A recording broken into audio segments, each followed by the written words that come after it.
Hindi talaga siya masakit sa noo guys kapag ginagamit ko itong Smiling Shark headlight. Napakagaan lang kasi niya and talagang napaka-useful nito guys. Ayan, so meron siyang dalawang on dito. Yung isa is ano siya, yung manual tapos yung isa is yung may ano siya, sensor. Yeah, so eto dito sa left side, ayan, left side ito yung manual. Ito pala yung may sensor. Tama. Ayan, yung may sensor. And meron din siyang mode of lights sa left side.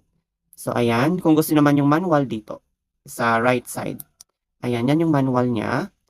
And ayan mga mode of lights niya. Ito yung malakas. Ito naman yung light. Ayan yung pangatlo is pa-blink naman siya. Ayan, so mag-off na siya guys. Ayan, pang matagalan guys na headlight, ito na. Ayan, years na rin po ito. Yes, kay Smiling Shark po ito mga maramister natin. Kaya ayan, napaka-useful.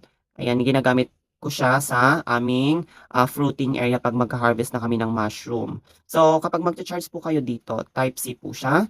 Yes, mga madam and sir natin. Ayan, ang ating Smiling Shark headlight.